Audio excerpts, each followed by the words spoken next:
'Tis the season for spring cleaning.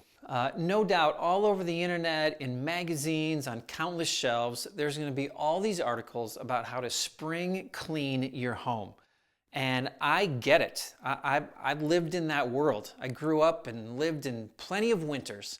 And so I know when spring comes and you're able to open the windows and open the doors after being cooped up in the house, that just cleaning everything is wonderful. I'm all for it. I think you should do it. However, before you jump into your spring cleaning, and every time you read an article about spring cleaning, I want you to remember one phrase, and that is this: spring cleaning begins with spring decluttering. Spring cleaning begins with spring decluttering because the less you own, the easier it is to clean. Not just this season, but every season going forward. I can think of 3 specific ways that I saw this happen in my life. One of the first things we decluttered were the decorations in our living room.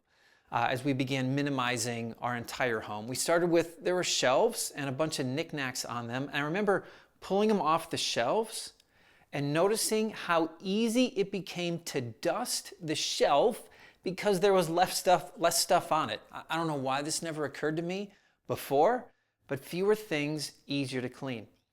The second example is we went through our kids' toy room and we got rid of a bunch of the toys that they don't need, the toys that they stopped using, the broken toys. We just took everything out that they didn't need toy-wise.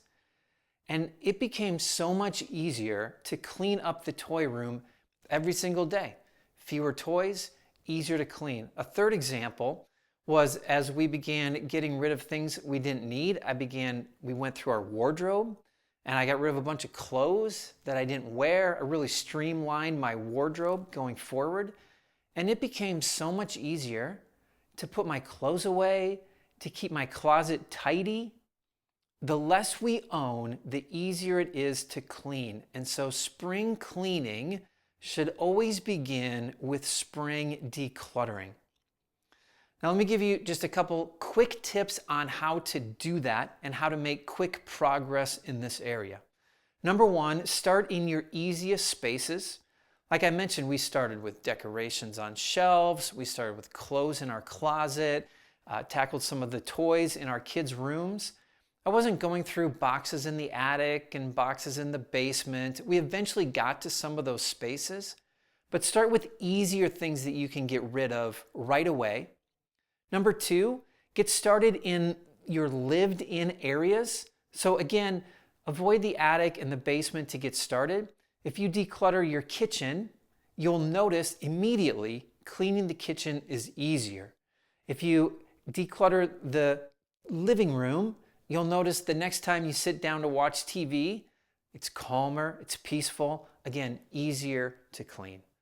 So start easy, start in lived-in areas, physically touch every single item.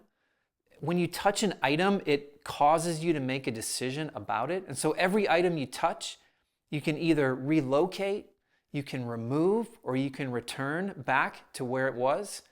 And try to get as many things as you can in the remove entirely from my home pile. As you begin removing things from your home, donate as much as you possibly can.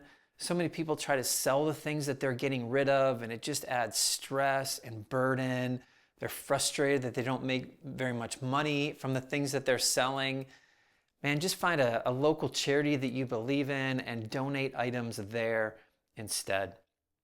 And I might leave you with one 5th tip, and that is this: find as much inspiration through this process as you can. Sometimes daily inspiration we need. You're probably not going to finish decluttering your home in one day or in one weekend. And so find something to read or something to watch.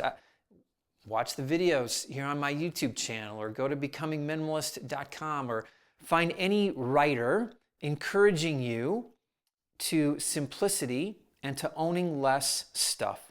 Because the more you get that message in your head, the easier it becomes to declutter your stuff. And like I said before, the less you own, the easier it is to clean. Spring cleaning always starts with spring decluttering.